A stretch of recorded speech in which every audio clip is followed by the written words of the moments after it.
Ladies and gentlemen, we are doing a little something different here tonight on Sportswire Radio in prime time on the brightest lights, the biggest stage, the platform where all sports matters, and a man that actually helped build this platform. And it has been a hot skip at a minute since our guest has been here, and he's actually a part of the team. He's a part of the family, so he's not really a guest.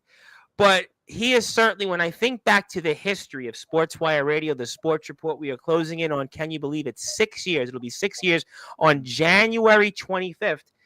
Our guest here, he came on here, well, let's just say over 5 years ago. September 2019 was the first time he came here. And boy, since then, we've had some memorable interviews, not so memorable interviews. I still am not a fan of the Art Shamsky interview we did because I thought he was probably one of the worst people I have ever interviewed to this day. I mean, you want to talk about guys that will not be welcome back, but there were some other ones I really enjoyed, like Stephen Nagosic, Stephen Valines. Who could ever forget Bryce Hutchinson, B. Hutch? Hope he's doing something on Twitch. Lines we mentioned, Marcel Renteria. I hope you're recovering from whatever you're doing, and just Connor O'Neill. I think he got married to some hot girl. I mean, there's a whole list of other guys that we've talked about over the years, but Ernest Dove is continuing on that journey. He is continuing on that journey. He's got a YouTube channel that's pretty successful in his own right. We'll talk about that here. We'll talk about also what's ahead and what's going on inside the Mets organization, outside of it, because the Mets have certainly made a lot of news. And what about maybe some of those Rule 5 moves and coming up? And what about winter ball? And we'll most certainly talk about Soto. We'll talk about what those crosstown Yankees have done. And, you know, since he hasn't been here in a while, I'm going to give Ernest Dove a little something as a token of appreciation. He'll have to stay tuned for what's in store, but since I've only got a short amount of time with this man, because he is a very, very busy man. I was actually gotten a chance to have John Heyman on this show, but I turned him down because I saw him say some controversial things out there and with Keith McPherson. I said, you know what? I don't need that. I got enough problems in the backyard, in the underground, in the British wrestling world to deal with in controversy. Let's go to a man who's always on the straight and narrow, a man that'll forever be one of the all-time OGs of Sportswire Radio. It is time now to give him that introduction in prime time on the brightest lights, the biggest stage, the platform that he helped build to get nearly 1,350 subscribers, nearly 2,500 followers on Facebook. You're waiting for it. He's waiting for it. I don't even know how he knows how to react to it because he probably not even sees these kind of intros at St. Lucie Mets games. But I'm going to do it the way I know how to do it. So, ladies and gentlemen, let's kick this show off tonight here in style on Sportswire Radio, the number one global radio station. So with that,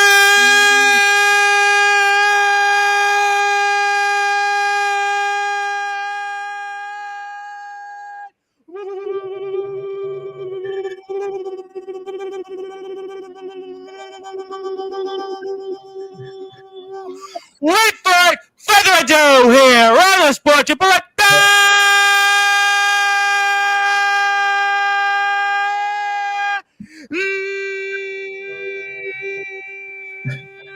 Number one,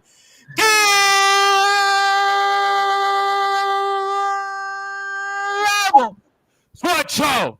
A man that is a Sportswire Radio Hall of Famer. For more than half a decade, he's been covering the New York Mets. He's an accredited member of the media for the St. Lucie Mets. His name is simply put the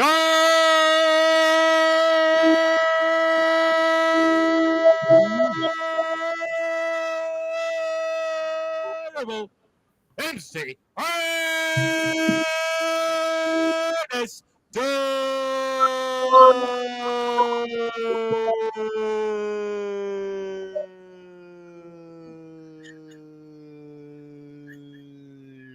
My friend, how are we doing? I'm doing better now. It's been years. You know how many years I've been waiting to hear that again? And now I get to I always ask if you want to come on, but you're like one of these guys that, you know, the wrestlers are like, you know, I'll be on Sportswire tomorrow. I was like, I just had you on. No. I want to come back. You, it's like, you know, I got to schedule it this date, weeks in advance, and I got to check. I mean, you're always welcome to be here. You're like one of the guys that's like, you know, Rob Maraska would be here. Rob was like, you know, I got to be here. You know, I got to make sure, like, I got to schedule all my plans. Guys, like I said, everybody wants to be here, but you're one of the guys that's like, I can't get you on really. I would bring you on. I would bring you on more often, but I don't know. Well, I got to make people kind of clamor for it. No, I mean, something about absence makes the heart grow fonder. Yeah, I mean, some wrestlers do that here. They come on like every 5-6 months, and I mean, the views will show it on YouTube. Wow. But you have been here since almost day one, September 2019. Here we are today. 1,300 plus subscribers on YouTube, 9 fancy lights in the background, logo. I'll change the logo in a minute. I mean, we've got 2,500 plus on Facebook, but you were one of the OGs, and it's good to have you back. Welcome home, finally, first of all. It's good to be back. I'm ready. I'm ready to talk some Mets. I'll even talk about some other teams like the Yankees. It's all good. I'm more free spirited these days.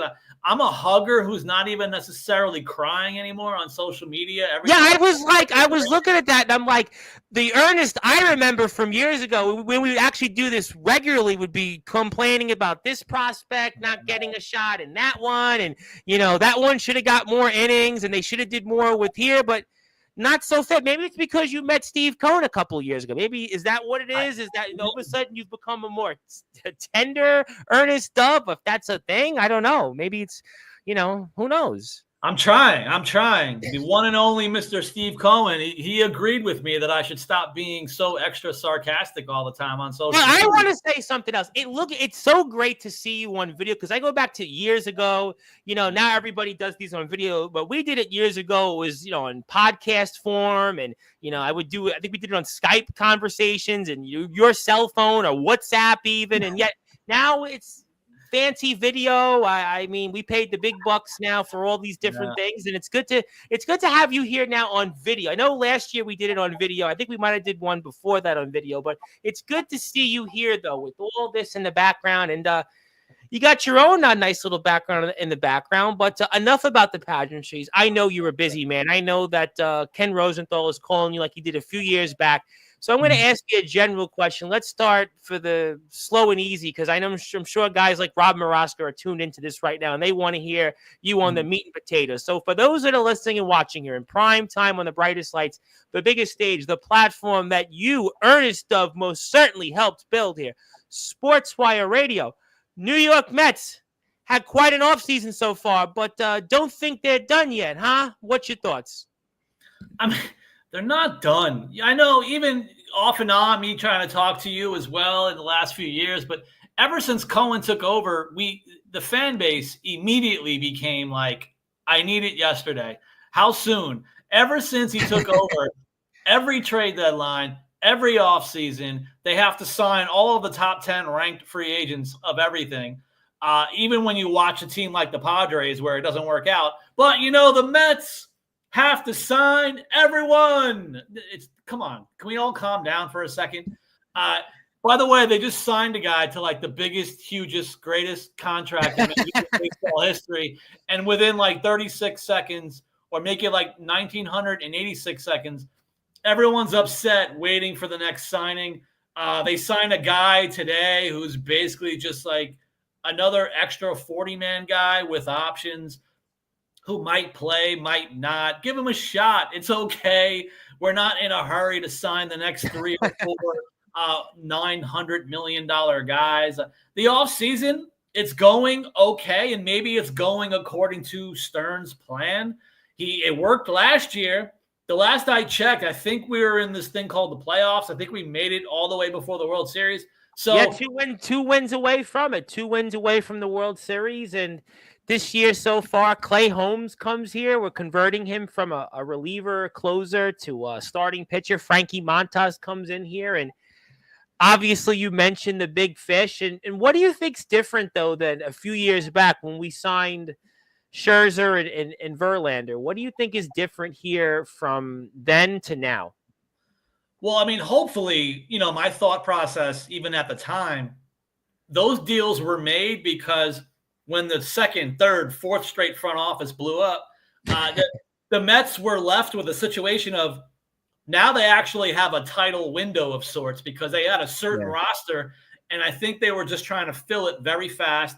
I think when I talk a lot of prospects with you, I used to make that joke of the phrase, top heavy with teenagers as far as prospects, everybody. So they had a younger prospects, and since no one was really on the horizon, it seemed like, Cohen had the opportunity. He took over. He wanted to excite the fan base. Everyone was hungry, like, we need to win right now. They had DeGrom with the health, and they went for it with the older Hall of Fame to be pitchers, hoping that like 2-year span, maybe they'll take that leap while the younger prospects were building, while all the resources were coming in. I think they took a shot. It obviously failed. But then, thankfully, in true Cohen fashion at this point, not only did they go through with the deadline as sellers, but he bought all the prospects. He bought like 3 top 100 MLB prospects during that deadline under the other front offices. So it went as it went. I think this time around, whether people are very upset over it right now, but it looks like Stearns is who he is. He's not being cheap, but he's also looking for some of the cost-controlled depth pieces, possibly more in the arms and bats. I mean, Holmes and Montas. I mean, we didn't spend as much as maybe what some other teams will spend on some other names out there in the market. Obviously, Corbin Burns is a name everybody talks about. But, I mean, Holmes, 3 years, $38 million. We were talking about this a couple of weeks ago on Sportswire. It's an interesting move. I mean, Seth Lugo comes to mind as somebody that we had here a few years back that was a pretty good reliever. It's turned out, I mean, has had a really almost even a better career as a starting pitcher. So maybe the Mets can catch some lightning in a bottle there. Holmes struggled a bit for the Yankees in the second half, most certainly. And maybe a change of scenery that helps. And Frankie Montas, obviously, pitched really well down the stretch for Milwaukee in the second half. So, I mean, those are some interesting moves that maybe if they pay off will give us some depth in the rotation. And then there's obviously that guy apparently named Juan Soto that, most people have been talking about. In fact, Ernest, you'll even chuckle, even with the wrestlers, we've been having fun with this, with the backyard wrestling. We were talking about, now we'll give you the biggest contract in backyard wrestling history. One wrestler actually got signed to a 3-year contract named Comatose, and we kind of had fun with the Juan Soto signing. So it's even been a topic in wrestling, in the backyard and in the British wrestling scene. But Juan Soto gets 15 years. And Ernest, did it come down to security and a luxury suite? Is that why we got Juan Soto, or was there something else? Those are pretty interesting rumors between the Yankees and not wanting to go with the suites. I thought I was reading something that like Aaron Judge pays for his own suite. Derek or something. Jeter in the past, I heard Garrett Cole was in there. Oh my right? God! Maybe if we would have needed a minor leaguer during COVID to interview, maybe should we have offered them a gaming chair or something like that? Maybe that's would have helped us get more interviews. You think a few years back? I don't know. Maybe we would have, maybe Francisco Alvarez would have came on the show. David Peterson. Maybe if we offered him a gaming chair, maybe offered him a gift card to play Fortnite, would maybe have got him on here? Because that's basically what Steve Cohen, what they alleged he did, right? I mean, I don't know. I don't want to go down that road. I mean, I'm willing to order some good Chinese food. There's a great Cuban spot if anyone, if they want to come and get interviewed. But I mean, it does sound interesting.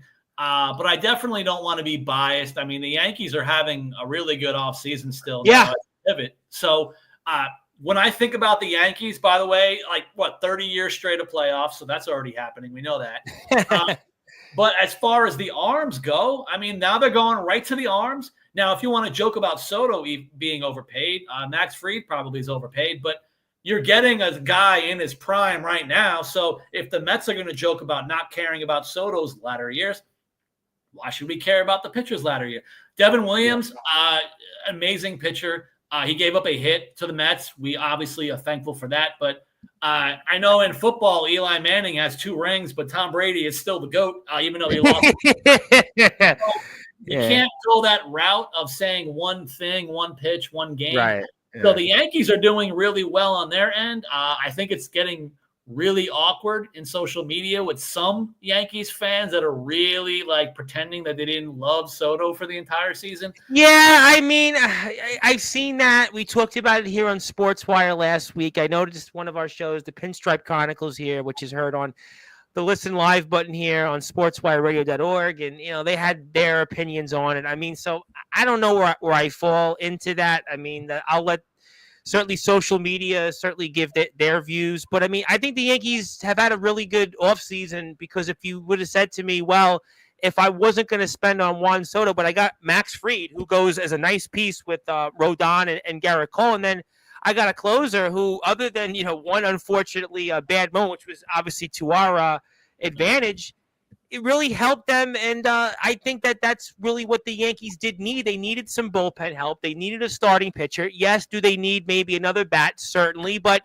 I mean, for the money that they would have spent, maybe they used it more wisely. I don't know. I mean, you can look at it from that vantage point. Some have said that at least. Yeah, I mean, honestly, if they didn't get Soto and the Mets ended up with these exact two pitchers, I would at least be looking pretty happy on it, and then we'd be screaming about the bats anyway right after. But the Mets are still doing well. The offseason is not over yet. Obviously, they are excited to get Soto. I tried my best, everyone, to try to be the guy to break that news. I was hitting up sources I don't even deserve to have. And I thought you would have got it because Ken Rosenthal all those years ago quoted you. So I would have thought that would have been probably, if anybody would have broken it, would have been you, because you have all the contacts. And listen, you were the guy all those years ago that knew about people that came up here in the Mets organization and wound up making it to the big club. Like some guy that's a free agent still, Pete Alonso. I mean, do you have Pete's cell phone? Have you asked Pete, like, hey, like, are you coming back to us at Citi Field? Are you maybe considering going to the Bronx? Or like, apparently the Mariners interested in you? Like, that kind of makes me wonder. So we signed Soto. Now there's been this talk, well, Soto knew we're getting Alonso back anyway. We're going to have this middle of the lineup, but Alonso's still out there. And what's your opinions on why he's still out there? Well, probably Boris, number one. Newer things start coming out at this point. I know people have been talking about the Cubs probably from during the season before the Mets turned it on. They were already getting him traded at the deadline. Then there's some weird financial stuff that was hitting up social media in the last couple of hours about like the Cubs all of a sudden randomly going over the luxury tax. But I don't know if that's going to affect them going ahead and going after Alonso.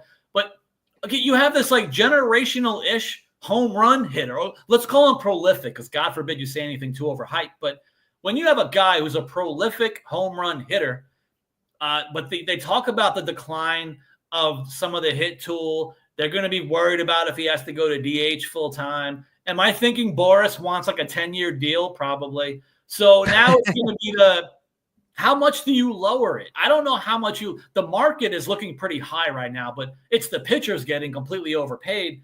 Are the hitters in the free agency also going to get overpaid? Can Alonso be a guy that can get up to almost $30 million a year if the years are smaller, like 4 or 5 years? If it was up to me, I would go 3 to 5. I would go 4 or 5 years. But you know what's so fascinating to me, Ernest, is that let's say 20 years ago, certainly 25 years ago, a first base slugger that's hit 50 home runs as a rookie, who's hit 40 multiple times, 30 home runs, just almost like with a blink of an eye, you would have thought been gobbled already. But yet here we are, and the offseason's been what now, 6 weeks, and he's still out there. I just find that fascinating. Is it because we're in this new age of analytics and we look at Pete Alonso and go, yeah, 240 hitter, 250 hitter average wise, averages out, leave aside the COVID year, about 40, 42, 43 home runs, but does nothing else, and strikeouts are on the up defensively. He's certainly tried, but it's not as a defenseman we've seen here play before, like Hernandez and others that have played the position. And maybe that's why he hasn't had the market so far that would have gobbled him up so far. Is that kind of a point on analytics, is kind of why Pete's not viewed as high right now, or what? I mean, it could be this new age baseball. So if he was like a defensive Eric Hosmer to go with his 40 home runs a year, he'd probably be having 12 teams being announced at their league. Right. But since he's not hitting like 280, 300 with Gold Glove, final 3 every year defense, now we're looking at the what have you done for me lately? And again, we're looking at Stearns. I don't know if it's a stereotype at this point, but do we even know if Stearns wants to give any pitcher whatsoever a long-term deal? And how does that affect the bats? We've been talking, obviously Soto's generational. They went for it. Yamamoto, the reports were that the Mets matched, but that's different. I even talked to my little super sources within the Mets organization, and The stuff that I was saying was obvious anyway. The reason why you'll go any amount of years for Yamamoto is because you have the Japanese market basically paying his entire salary. Yeah, and I understand about Soto because, he's still young. Was he 25? So, all right, generational. I get that. But, real quick on it, I mean, Alonso did have a moment in Met history. So it's almost like the Mets are kind of in a catch here because the Met fan is going to certainly have a little bit of disappointment if Pete doesn't come back, even though we got Soto, because Pete has also been a homegrown guy. You've known Pete. You've known Pete for over 10 years. Pete has been in this organization. He's grown up here. He's certainly on pace to be the greatest home run hitter in Mets history. And the Mets, we haven't really had too many homegrown guys that have done what Pete's done. Really, none of them. I mean, Strawberry was the only other one you could say. I mean, David Wright, kind of. Yeah. And that's it. So Met fans are going to take this one hard if he doesn't come back because of also that one moment. I mean, it could. And again, he had some playoff moments now. So all of a sudden, regardless of everyone making their comments during the regular season, when it mattered most, right near the end and into the playoffs, boom, the shots were coming from around the world. And then now you're seeing all the excitement again over Alonso. But now the whole thing is, regression. And I get it. There's 3 years in a row. They're checking out all the stats and the metrics and the analytics saying, is it going down? But he works as hard as anyone. We've known this. When I watch Pete Alonso in the minor leagues, as positive as I've always been, I would usually just go on to the next subject when they talked about defense in the minor leagues. I was like, he's a great hitter, everyone. How's his defense? He's a wonderful hitter, and he works really hard. And that was my comment for multiple years until he got to the majors. But even as a major leaguer, he's improved everything, including defense. I like the idea of Nimmo having his contract. People are going to argue about every player, but yeah, I've seen that. I mean, Lindor is kind of now grandfathered in now with his 10-year deal. So I like the stability of Lindor, of course, as a leader. I like the homegrown Nimmo. I would love the idea of the homegrown Pete Alonso.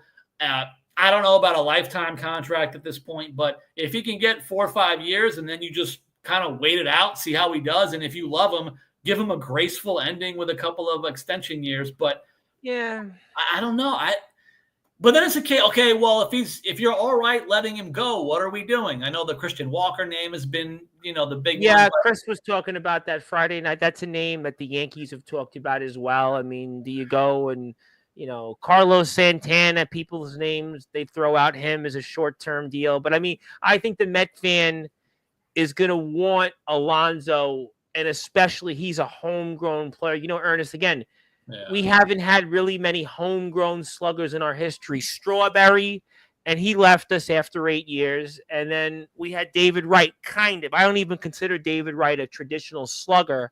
But if you look at our history, that's all we've got is really homegrown sluggers. The rest have been trade or guys we acquired here and there. And I think that especially with the postseason, also how Pete has ingrained himself here in the city. He's kind of been the personality of what a New York Met should be. Yeah. It makes it tough. We'll certainly have to see. I do want to give a plug to Ernest on YouTube. So if you hear, I know some of my wrestling friends are like, what are we talking about right now? Well, for a little while, we're doing something special because Ernest is an accredited member of the media who covers the New York Mets. And Ernest was one of those guys with me at the very beginnings when I was on Skype and trying to figure out how to cut audio. And he was really generous, Ernest, to come here every week during those days. And now he's, been mentioned by big time baseball writers. And now he just comes here once a year. No, but I'm kidding. Give him a sub. He's almost at 500 subscribers. He's on the grind. He's interviewed a lot of really cool and important people in the world of baseball. Check him out. We support those who support us. In about 15 minutes, I got something for you that I definitely want you to have because we appreciate you. And let me then, okay, I got the MLB side of things. I'll come back to that maybe at the end. But I also want to talk to you about what's going on here because your last show you talked about Rule 5 players. And there's obviously a couple of names I think that came to mind. Mike Vassell. You talked about Blade Tidwell. I mean, Brandon Sproat. There's a bunch of different names out there. I mean, so what is going on in the world of the Mets minor leagues for us? So I know going into the, right before the Rule 5, the main names, mainly because they were also ranked the highest, were Mike Vassell and Dom Hamill. And it was my opinion that the Mets were going to lose maybe one of them. It was my guess going in. So technically good for me for being right, but bad for me because I get to lose Mike Vassell, who I've interviewed Mike Vassell. You interviewed a couple of times, Mike Vassell. You interviewed him, I think, 2 times at least because I listened to them both. I played him here. He's a great guy, great young man. He was considered like a steal of the draft at the time. I don't really know why his K rate kind of dropped in 2024, but obviously some team is going to give him a chance now. He did a little do-si-do getting drafted by one and then sold to another team. So now he's on the Tampa Bay Mets, his new organization, or the Tampa Bay Rumble Ponies. Shout out to Paul Gervais, who's naming them the Tampa Bay Rumble Ponies. They got Gervais, they got Vassell, they got I think Keyshawn Askew. All the Mets minor league pitchers, they're all in Tampa right now. So, and they even have Jake Mangum on the 40-man. Oh, I remember Jake. You interviewed Jake Mangum. I remember that as well. They got everything. But my thing is they lost about 9 players. I was really sad about losing Nate Lavender, the lefty reliever. Which, again, who to get picked by? The Tampa Bay Mets. But I don't know if he's even going to pitch in 2025, but he's got filthy stuff. He's not really he's more of a funky guy. He's going to get his strikeouts. He's not a hard thrower, not a flamethrower. But even the Mets organization, talking with them behind the scenes, they did say, I like Nate Lavender. So even my peoples in the Mets organization, they like Nate Lavender. But, it was kind of like it is what it is. He was taken. They wanted to have an opening on the 40-man, and it kind of just got scooped up. But the other names, I have guys that I really do like in there. I think Joelme Ramirez, one of the guys I've talked about all last year, he went in the minor league portion of it. I think he could be a viable pen arm, in my opinion. I like him as a 1-2 inning guy. But overall, of the 9 players taken in the Rule 5 and the minor league portion of it, I think at the end of the day, the Mets farm system has the depth to replace them. So they are kind of like replaceable, respectfully. And again, even when it comes to the arms especially, there's so many Mets pitchers that were injured last year. There's way too many to name. Even some like Matt Allen. Everyone knows Matt Allen from, it seems like 10 years ago at this point. I remember hearing that name. Even some of the guys that I really like Eli Ankney should be coming back from his the full 12 months post Tommy John by April. So be on the lookout for Eli Ankney, the lefty reliever. He should be back for 2025 season. I want to see what happens with Dylan Tebrake, really great guy, another pitcher that was recently drafted who then ended up missing the entire year. But then they have even Louis R. Rodriguez, who's that lefty flamethrower that used to throw. Yeah, I saw you talk about him on X. I have seen that on X. He can throw 97 plus as a lefty, but some sad things were going down with him with some arm trouble. Then there was some surgeries. I heard about a second procedure. So things had to get worked out for Louis R. Rodriguez, but he started doing really well in his training last summer. So I'm hoping now for 2025, I want to see what happens with him. I'm going to start asking about him. But again, overall, the names that I'm giving you, and there's other names. It's like, was it Valley, one of the old high school draft picks from a couple of years ago who we haven't even seen. So these guys, when they start coming back, those are some of the arms that can replace some of the minor league players. And then the Mets, they were so overfilled in their low minors last year. They basically had guys like, it looked like spring training in the complex league. They had to have these guys just basically piggyback each other's starts and outings and taking guys in and out of games. They didn't even start every game. Last year's draft picks they couldn't even play every game because there wasn't enough room. So hopefully for a good reason, the Mets now have more depth. And some of these guys, they all needed the roster spots anyway. So I'm still overall excited about the farm system, and so is the Mets organization. The Mets should be, because obviously you talked about the fact that we loaded up on prospects and some of the moves that we made last year in order to get us into this position to have the space to be able to sign some of these players. And obviously there's Ernest getting some advice from Steve Cohen on what to write, or maybe this was where Ernest was talking to Steve Cohen about what player we were going to sign. Maybe this was Yeah. actually where you were telling him to sign Juan Soto, or maybe which prospect we should keep in the organization. But we have some guys in winter ball. I always enjoy watching winter ball because you get a chance to see it sometimes on MLB Network, and they play some of these different things. I know Rob Moroska is here. I want to say hello to Rob. Rob did want to say great to see Ernest back on. Yes, I agree completely. But talk to me about winter ball. Are there any players at winter ball that we should keep an eye on from the Mets?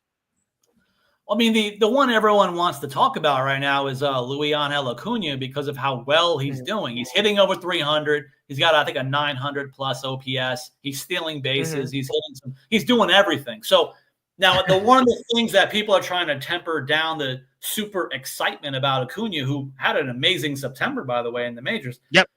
The thing about this Venezuelan winter ball, it might be more of a double-A-ish level competition overall. So, everyone's trying not to be super excited about his winter ball. But again, I would think of it the same way you think of spring training. Do you want the guy hitting 350 or do you want him to hit 150? So I'm glad he's hitting 300 in a winter ball league that is competitive.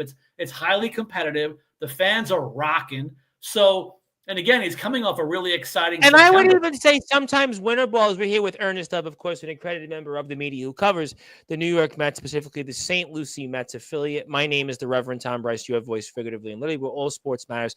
Give Ernest a follow on YouTube, X, Instagram, Facebook. Also, if you're here, you want to sub to us, we're at Sportswire Radio 65. I would almost, in a way, Ernest, and I know we've had this conversation over the years, I would almost rather want to hit now in winter ball, because in winter ball, like you got the crowds, people are into it, it's competitive, whereas in spring, sometimes you're playing against different people, and yeah, maybe it's similar, but it doesn't always carry over, whereas winter ball, you're playing now, and then, okay, so maybe you go in, let's say, in the middle of February, late February, where you have a little bit of a layoff, but you just had this great month and a half, whatever it is in winter ball. That could really make a difference in carryover. Also, guys sometimes can make adjustments. So when they get maybe that other shot in the big leagues, the next call up, that it makes them better suited for whatever comes their way. Yeah. So now it's a matter of, what do you want to do with Acuna, by the way? So it could be another Vientos or a Beatty situation where, well, you can go to camp, but you may end up in AAA anyway, one way or another. You can't just say, oh, he's our second baseman. Like, I love the idea of it. Put him in center field because he's better than Siri, who's hitting about $180 right now in winter ball, even though he's got some exciting hits. He's got the bat flips. He's got the stolen base of third and home. But you probably right now you're thinking, well, one guy's hitting 300 who had a great September. Put him in center field and let's go. But I think for depth purposes and for the analytics and the super defense where you got Soto and Wright, so you might as well have the Gold Glove-ish caliber guy in center, roam in the field. There's going to be a method to the madness. And again, Jeff McNeil is still on the roster that I'm aware of, at least as of 9 o'clock on a Monday night. I still love Jeff McNeil, although again, I've said it a few times now. What happened? We used to talk. You forgot about me when you reached the majors. I know, even shout out my guy, happy birthday, Mark Decker, because I was going to do that in a few minutes, but you got it. Mark Decker, I got some clothing that I even sent to Jeff McNeil. He confirmed he got it. I don't know what happened. Well, Jeff McNeil, interesting name, because I really think next year he's kind of on the clock with Met fans, because he's now, he was a little better in the second half, but he's definitely a guy that has not had the last 2 years as he had in earlier years in his career, where he was just one of the best contact hitters in all of baseball. And he's definitely a guy to, I think Met fans are kind of at a crossroads with. So it's an interesting comparison. But I think Acuna also has an advantage because, he got those major league at-bats. So maybe sometimes that carries over and it gives you, let's say, that extra oomph for, hey, this is what I need to expect. And he's just capitalizing on playing as much as possible. And we'll see it. Oh, by the way, he's got a last name that's pretty famous out there. So that certainly helps. But, Ernest, I got to give you something because I know I got a little bit of time with you. And you're a very busy man. So I got to do something here for the audience because I really appreciate you and everything that you've done for us over the years. And it's not too often that you get to be here. And I know I'm pretty sure of this. when this actually occurs, when I'm about to give it to you here, is that you haven't gotten one of these before. I'm almost certain of it. No, it's not. You're in the Hall of Fame already, so it's not that. But I do have to share my screen because if I don't share my screen, it'll just spoil the fun of what you're actually about to get. But congratulations, Ernest. Wrong one. Actually, we're going to change it in a second. To wrong one. We're going to change it in a second. So hang on tight with that. So we're going to actually go like this. I'm going to move it in a minute. But let me get to some comments here before I change the award. But let me say hello to my friend Nathaniel Rage, who's going to be here at 4:00 Eastern time tomorrow. I want to say hello to my friend Zilla, who did want to say hello. So we'll come back to the award. I have to fix it, but Abraham Storm was here.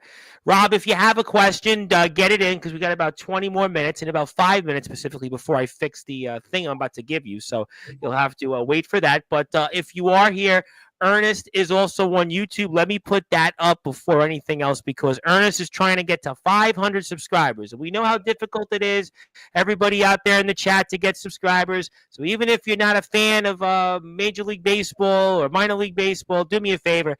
Go sub to Ernest. I got 250 some odd people watching out there right now.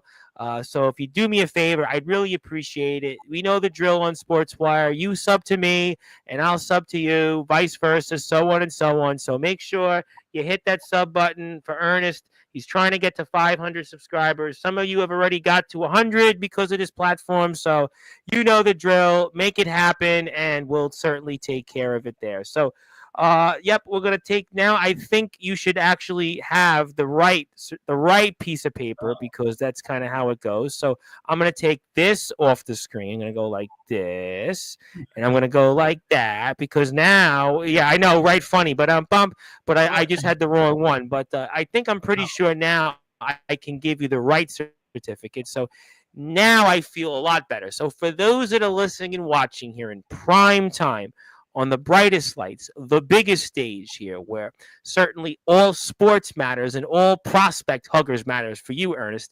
It is officially now Ernest Dove Day on Sportswire. Acknowledge this Ernest Dove Day. So there you go. We took care of it there for you. We took care of it. It's Ernest Dove Day on Sportswire Radio. Congratulations. And we appreciate you, Ernest, for all you do. It's always good to have you here. I wish you'd be here more, actually, as a matter of fact. And that would be better. But it is Ernest Dove Day on Sportswire Radio, so we'll give you the actual physical certificate here in a minute, and we'll come back to the rest of the talk. So thank you, Ernest, for all you do for us. We appreciate you from all the good years that we had together, and going on 6 years with Sportswire Radio. I can't stress enough how important that is, and you were one of the guys that took a chance on us, and I appreciate you and everything that you've done for us over the years. Let me get to a couple more comments. Let me see. Anybody else? Yep. Abraham wanted to congratulate you. Abraham, another one of the hard-hitting wrestlers, another hard-hitting wrestler, Nathaniel Rage, wanted to say he's late in here. But all right, so I'll put back a few other things. But so I guess then let me get to more on the minor leagues. I got only a few more minutes with you. So give me 2 or 3 things that we should be watching with the Mets in the minor league system. Give me 2 or 3 things we should be watching here for this next few months. Well, some of the things, as far as like the biggest names and like who's going to call up and be the star, they better not get traded. But Brandon Sproat is like the real deal. So what a year he had for us, certainly down there. Yep, he had a big year. His K rate was really high. 77 strikeouts in like 60 innings or something like that, right? Was it something like that? Yeah, he's a pretty incredible talent. And again, even talking with some of the pitching coaches, he does everything that's asked of him. So the coaches love him. The organization itself really like him. The front office really likes him. My attempt at giving amazing news, they were in on the Crochet trade. There were discussions. The Mets were reportedly pondering giving up some of these guys. It was legit. They were willing to almost go that route of giving up multiple top 5 prospects, is my understanding. But it ended up not happening. So hopefully, and if I'm going to read between the lines, Sproat and Jet Williams might be among those that they decided to keep. And I hopefully think it's for a good reason, because I think Brandon Sproat, you can't teach 98 to 100, especially as a starter. The question will always be command. That was the issue in college. But now he's in the pros. Like I said, he's doing everything asked of him. I like the idea of Brandon Sproat. Now, will he break camp? I always say no. Jet Williams, Brandon Sproat, Drew Gilbert, Dove. Are any of them going to break camp? You know what? Honestly, hopefully the answer is no. Because if the answer is yes, something probably went wrong. So I like the idea of all of these guys being in AAA. But again, Brandon Sproat is the real deal. There's going to be question marks for me, like, hey, we have the whole thing of Jose Butto becoming Mr. Reliever. Yep. I don't know if he's going to go back to the rotation, but do we have another future Jose Butto type guy in the minor leagues? We might. I do still love Yoander Suarez, who's not even really highly ranked anymore, but I love that he eats innings. He could be an interesting arm if he gets a shot, or even do they put him into a pen situation to get that depth maybe called up as needed. And then again, with more of the higher ranked guys, could this be the year that Blade Tidwell maybe has to be the Jose Butto of 2025? Would they go the pen route with Tidwell, depending on roster situation in the majors and in how he's doing in 2025? He's a guy with some electric stuff. His numbers were up and down last year in AAA. So could some of these guys go those routes? We had like Daniel Nunez, who had been a minor, who had been a reliever for a few years. You were talking about him for a long time, Daniel Nunez. You were talking. I loved him, but he was an original starter of sorts in the low minors.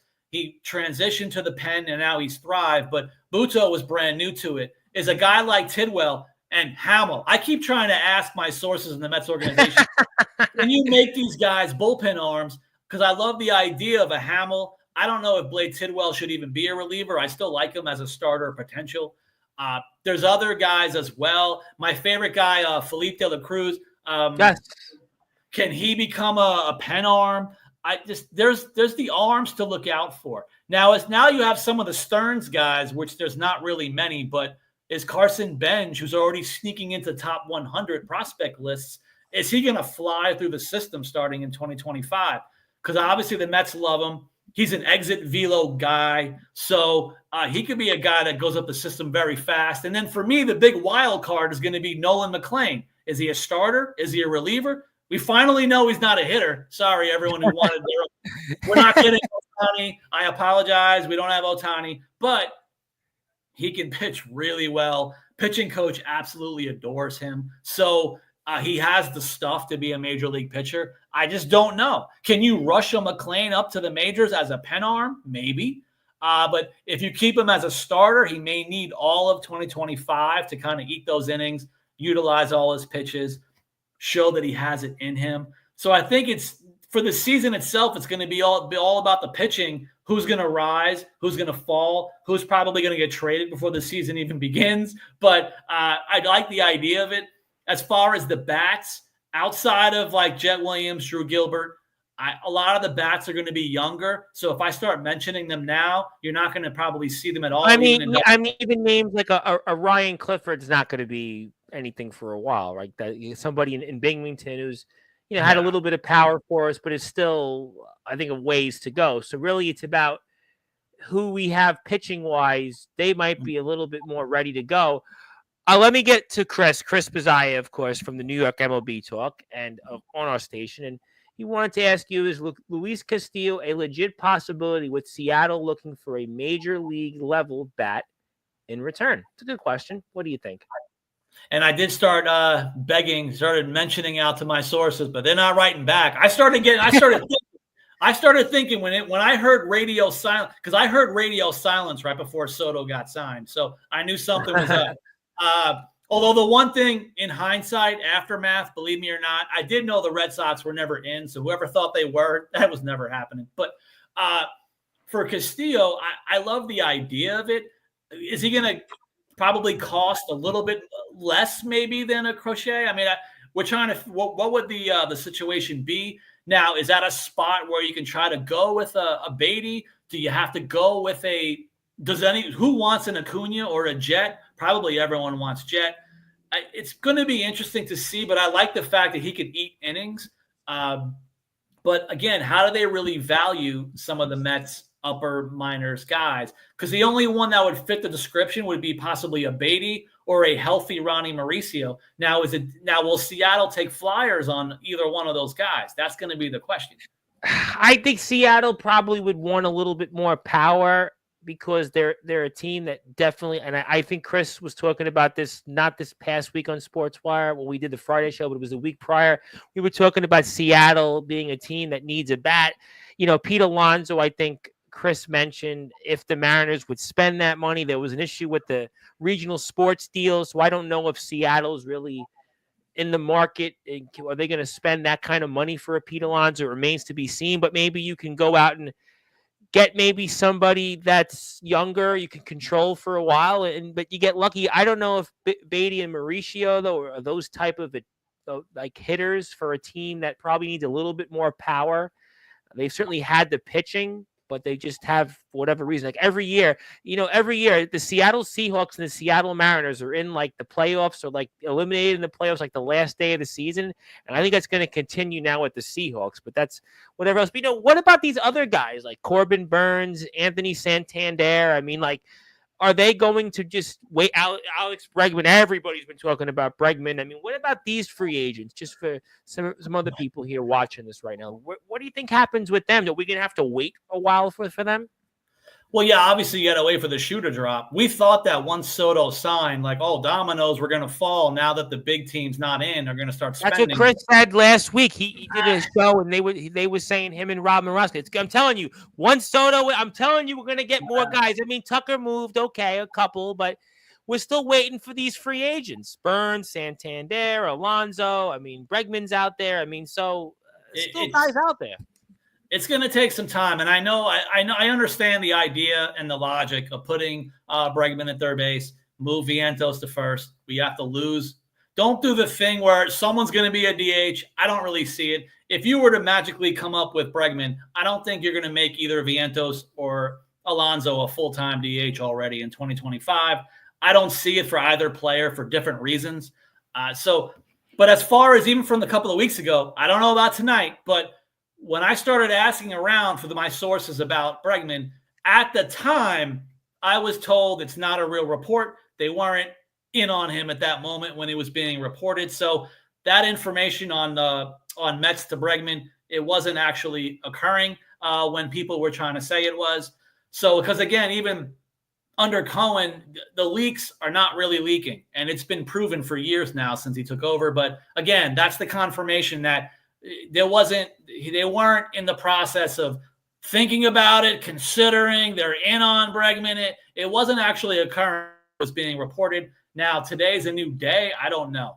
And as far as guys like Corbin Burns, maybe the years are a problem. Again, Stearns, does he want to give a pitcher 5, 6, 7, 8 years? But just in general, I mean, Fried gets 8 years, but Burns, I mean, is obviously got a resume to it, and he's still out there on the market. That's why I was wondering why they haven't moved some of these names. I think everyone's waiting for the next one. But again, well, when Fried signed, why weren't there two immediate other top line players being signed? It just seems like whatever's going on and all the maneuvering, the winter meetings came and went. Not much happened other than the big superstar right when it started. But it's going to start falling, obviously, naturally. If I were to guess, I don't really think people want to go that route like the Snell and Montgomery last year. That looked like it worked out horribly. So you would think. Oh, my God. It was although Snell pitched better in the second half, but of course. But I don't think anyone's going to wait until February this time around. So it's going to happen one way or another. Maybe the years are an issue. The AAVs are pretty high right now for pitching, so that might ruin it. If you have a guy getting this monster deal, Burns is going to want more than Fried. That probably slows things down. You have a guy like Severino getting like monster money for him. Congratulations to him. I mean, who would have guessed that? We were talking about that. I know Chris and Rob have some questions. I'm going to get to them in a minute, but I mean, who would have guessed that the now A's, not even the Oakland A's, the Sacramento A's go and spend 3 years, $60+ million on Severino? I mean, who would have guessed that? And I didn't realize that was the most that franchise has ever spent on one player, because they've had some really big names there, but never never really had signed them to a big deal, but that's their largest contract in their history.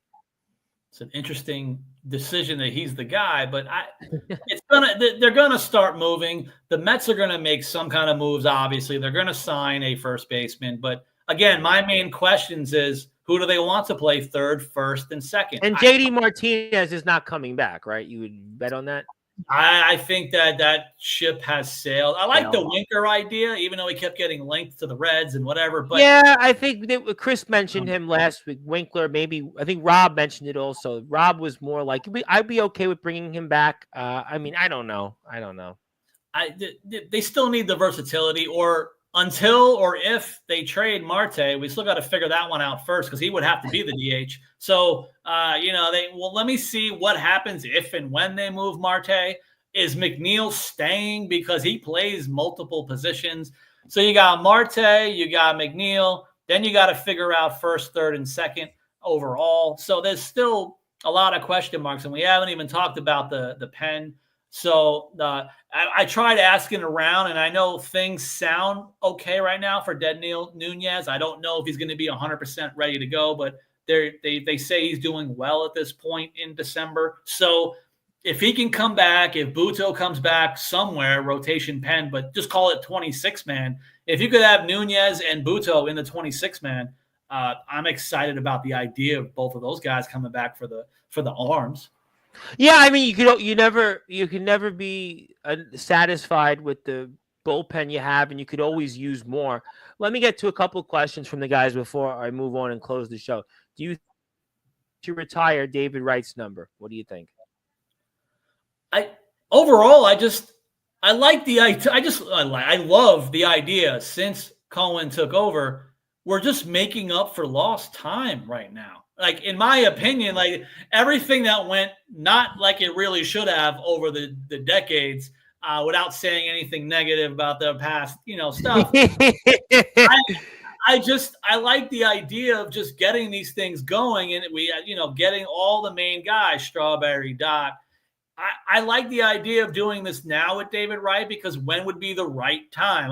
Pun intended. But I say go ahead and do it, because, to be honest, too, I don't think anyone's coming next after this. So, when you want to keep coming up with names, I don't know. John Franco.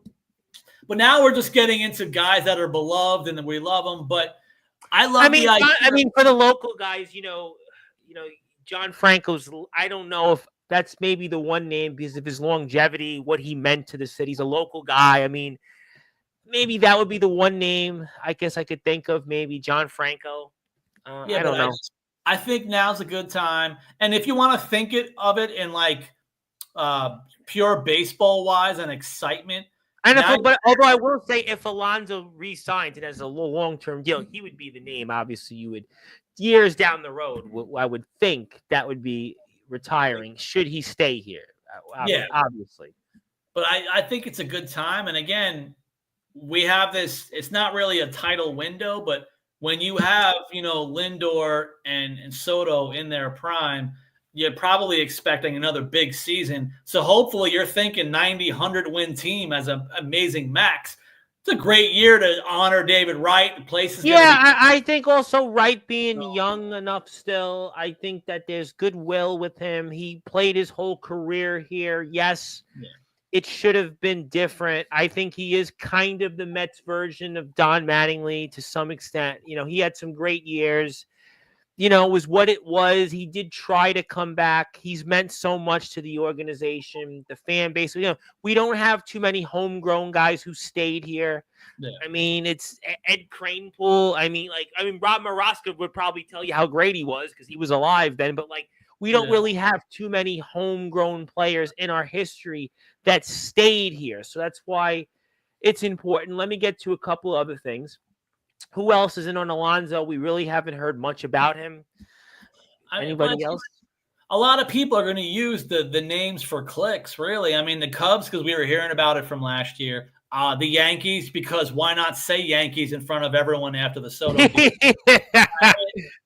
I mean, can there be a fit in other places? I'm sure. But now, again, when you have Boris as a client, we're always going to talk about the same couple of teams. Well, what about the Dodgers can't sign everyone? Well, So what about how about teams like Detroit that have spent money in the past that had a really strong second half in the American League? You put him there in that division. I mean, that would be interesting. They can afford players. They've had big players here before. I mean, I'm not going to bring up Toronto again because for whatever reason nobody goes to Toronto. I don't know if that's the fit there for them.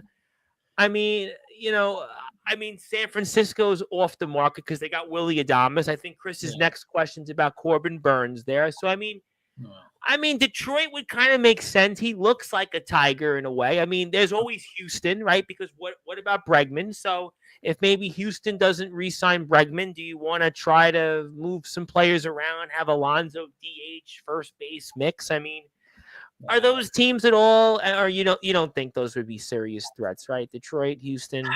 I just think until proven otherwise, how do you not think of Alonso on the Mets? I mean, I agree. I mean, I agree, but he still hasn't signed. I mean, he's still, some people said the theory was, well, we knew it was going to be Soto and he'd come in here, but it hasn't that's the case. And Chris did want to ask, Burns going to the Giants or somewhere else? Because the Giants have been trying. I mean, you got to say the Giants the last few years, they have been trying. I mean, they are kind of the definition of purgatory, baseball purgatory. Everyone talks about the Falcons being NFL's purgatory team, but the Giants have certainly been. They're either 80 and 81, 80 and 82, 81 and 81, and they've been trying. I mean, they get Willie Adames. They've obviously signed Snell last year and Matt Chapman. I mean, so Corbin Burns to the Giants sounds interesting. I mean, but what do you think happens with him? Well, I know it just seems like there's no buzz with the Mets and Burns. They wanted to use that connection from like the end of last season, but it doesn't seem like it's possible. So it's probably going to be another team. So, and it can't be the Yankees, right? Just say Yankees for the sake of clicks. But, they already have their ace that they signed up. So, but the Giants do have their one guy. Maybe they'll try again one more time. But is it too many money though? But they've been trying. You know what? And their Giants are such a tough division. They are in a really tough division because you got the Padres still, who, by the way, they were up 2-1 on the Dodgers. You got them. Diamondbacks were in the World Series 2 years ago, 2023. So you got to figure, and they were only, by the way, we beat them on the last day of the season in the makeup game, and they obviously could have been in the playoffs. They controlled their own destiny. They gave us a break. So, I mean, you got those teams in front of you. So it's a lot of work for the Giants. If there were any other division, the Giants could probably be a playoff team, but because you got the Dodgers, who got everybody, we're not even going there. Padres is still interesting. I mean, although I heard some different things there. And then you got the Diamondbacks. So it's almost like the Giants kind of have they have no choice but to spend and overspend and kind of where they are. Unless I know obviously the big name, it doesn't have to be a domino effect, but somebody's going to get the Roki Sasaki for nothing financial wise. So maybe some teams are waiting out. Do we even have a shot? I know I was reporting a few weeks ago. It didn't look like he was one of their preferred targets, but now there's new reports that he is giving the time of day to kind of think about a grouping of teams. So maybe there's going to be 4, 5, 6 teams. They want to wait out the decision by him. And then maybe once he goes, because that's a frontline starter, maybe teams are going to have to pay up the ones that don't get him. If it is like a Padres, Giants, the West Coast teams are always usually the obvious. Yeah. So maybe they're going to be the fallback of overpaying for Burns if they don't get the guy for $2, $3, $4 million because no one really has any money to give to him. So it's going to be interesting what team he decides to just choose. He's 100% his choice. Sure. I mean, we'll have to find out. I mean, the other team I would throw out there, I guess, with Alonso, maybe not so much Burns because Crochet went to the Red Sox, is the Red Sox because that would kind of make sense. Everybody's been saying this is the year the Red Sox spent. I was listening to Alex Cora during the winter meetings, and it seemed like the Red Sox were ready to be the Red Sox again. I don't know. I mean, I don't really know at this point. I mean, we'll have to just figure it out here. I know you're a busy man. I know that, but I got to ask you, is there anything else you want to talk about or promote, whether it's just your own work? So are you going to be on other podcasts? I know you're here. You should be here more often. I mean, I got Chris and Rob here. They're probably here because they probably like you to come on their podcast, the New York MLB Talk. I got to give them a little plug because they're here right now and 300 plus people are watching on X right now. So let me go give them a plug. But anything else you want to share? Are you going to be on any other podcast in any form, or anything else we're missing that we didn't talk about tonight? I've been getting recruited by a couple of podcasts, so I might be having one coming up. I'll try to confirm it in the next. I would bring you on more often, but I would bring you on like every day. But I mean, are you going to all of a sudden now go into the wrestling world? Are you going to now come out with a chair? Are you going to come out with a gimmick? I mean, I know you can certainly, speak, but I mean, I would bring you on every day. But I mean, at that point, then I would have to consider you to go into the wrestling. I mean, I'll get myself a belt, maybe a prospect hugger belt in gold.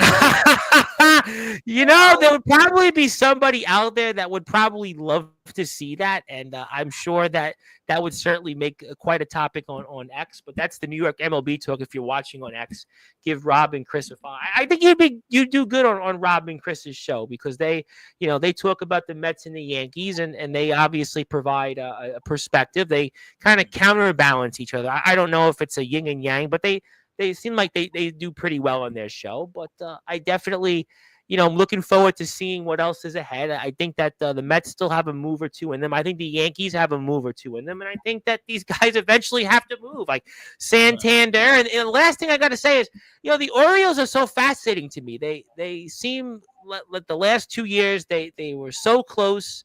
They win 100-plus games in the American League. They win 90 games again this year plus, and they don't win a single playoff game. And they've got some guys out there, and they may not be able to bring them back. I just think that's fascinating. Where do they go from here? And I'm sure a lot of other people are wondering that. And we'll certainly see some of our prospect friends. Hopefully Blade Tidwell is out there still for us, and Paul Gervais, another guy you interviewed, and Brandon Sproat's exciting. And, there's other guys out there, and I know that you're going to be covering that on X, and I can't wait to see. But, seriously, though, you should come on here more than like once a year. I mean, seriously, you should come on here more than once. I would say maybe during before spring training or during spring training, you should come on then. That'd be kind of fun. So, and Chris did basically want to say that you're invited. So there you go. See, I knew my audience. I knew, usually it's a little different audience, but I know you got to run, so let me pass the baton to you. I'm going to give you some closing thoughts. I'm going to put your YouTube link up here one more time so we can get you some more subs, and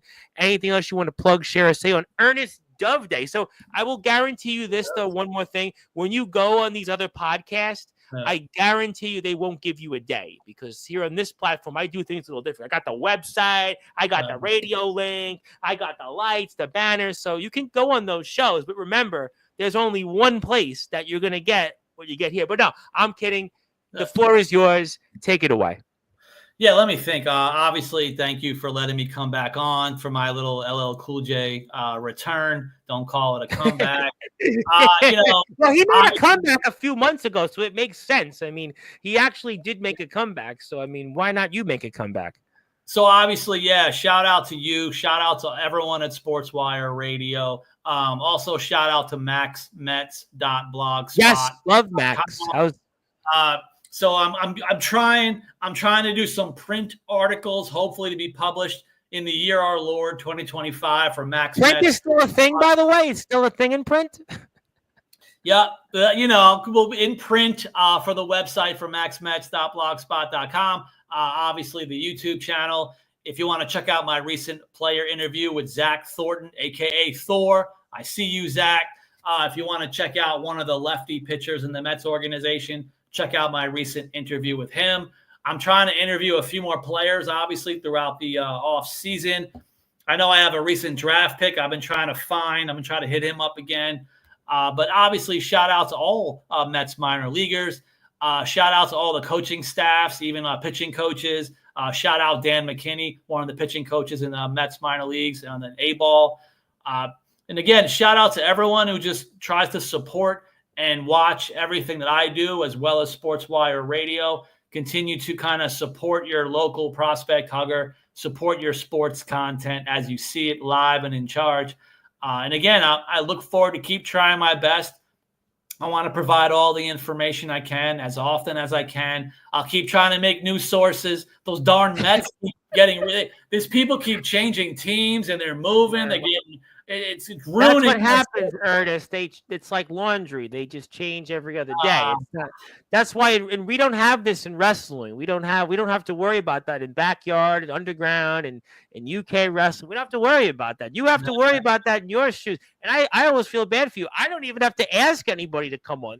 You have to ask this guy, "Hey, can I please come on?" Like I don't miss those days. I got to be honest. I don't know how you do it before I let you go, because I don't miss those days of like asking college coaches or like college players, or when we were doing the minor league interviews together. Like I don't miss like having to like ask, "Oh, can you please, Mister? Will you come on my show? Like here's my resume." Like I will never do that again. I will like never be in the business of begging. I mean, like I really like I don't know how you guys all do it, because I don't have the patience for that. I will just not do that anymore. So I really do go out there in the meantime, because I'm going to incriminate myself further. Yeah. Go follow Ernest. He actually got a few more subscribers since we started. So Oh. check out Ernest. Yep. See, I always take care of my people. Okay. I do want to make sure we get him to 500 subs. So he'll come on more often. We'll get him more subs. I want to say hello to my buddy, Mr. Nathaniel Rage. Nathaniel, I'll see you at 4 o'clock tomorrow, 4 o'clock Eastern time. So check him out. He's got a House of Rage. He's got like a House of Cards like promo he's going to do on Sportswire tomorrow. No, not really, but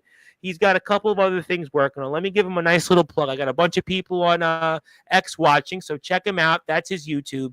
Go give him a follow. Anybody out there, Chris and Rob said they'd love to have you. I'm sure we can talk about that in the group chat. But definitely everybody go support one another. And Ernest is definitely going to be a guy we're going to be paying attention to a lot more, and especially because today was Ernest. It took me a couple of times to get the right one up, but there it is. And it's on all of our social media platforms. It's your day. But in all seriousness, thank you for all that you've done over the years. Thank you for all that you've done in representing Sportswire Radio and getting us to where we are today, because it's not easy. I actually spoke with a college esports coach the other day, and he was like, "Wow, how did you do it?" I was like, I just grind it every single day and just the grace of God. So I know how difficult this is to be out there. And, I don't think I've done much, but people think I have. So I really am grateful for that. But you were one of those guys that certainly was there at the beginning alongside Rob. Chris came in a little while later on, but they've definitely, have been with us. And thank you for your support. Happy holidays. Certainly enjoy. And happy birthday to Mark Decker. Mark Decker from Gym Unity. I want to thank Mark for his support all those years ago on the platform. I definitely hope that it's the best day yet. And shout out to you, and shout out to Brandon West. I see Brandon on Instagram still with West Clothing. So definitely keep it real with Brandon. He's always saying something funny on Instagram, and he thinks I'm not watching, but I am. And thank you for all you do. And shout out to Mac Spence, by the way. Mac is a good man. I hope Mac is doing well, and anything that Mac guy can do, check me out anytime. And I'm here, whatever you need. And Ernest, thank you as always. I could talk to you another hour, but I know you want to go. You have other more important things to do, like find another person to interview, another article to write, and maybe be not like John Heyman. So in the meantime, Ernest, you better be here shorter time than a year. And until then, happy holidays. Keep up the great work. And thank you for all you've done for this platform. And the best is yet to come, my friend. Thank you. All right, that was the one and only, the Honorable MC Ernest Dove. He is an accredited member of the media who covers the St. Lucie Mets, which is an affiliate in the New York Mets organization. My name is the Reverend Tom Bryce, your voice, figuratively and literally, with all wrestling matters and all sports matters. If you're here on Sportswire Radio on X, thank you so much for tuning in. I'm on YouTube at Sportswire Radio 6579. Do me a favor, go give me a follow, give me a sub. I'm on X at the Sports Report 2021. Thomas Bryce 2017 is my X handle. Instagram is the Sports Report 2021. Follow Ernest. Also, I will be here at 4 p.m. Eastern time tomorrow with Nathaniel Rage, 9 p.m. Eastern time with Omen Black. Yes, his name is really Omen Black. He's a big guy. He's wrestling Mephisto. Yes, it's really his name, Mephisto. They'll be here. We'll talk about that at a different time. And also, it is Ernest Dove Day, so enjoy this. I'll give you a certificate when we're off the air. But until then, good morning, good afternoon, good evening, wherever you are, on the number one global radio station that is Sportswire Radio, where all sports matters. Thank you, everybody. Good night, and fellow prospect huggers, definitely keep on hugging. We'll see you soon. Thanks, everybody. Have a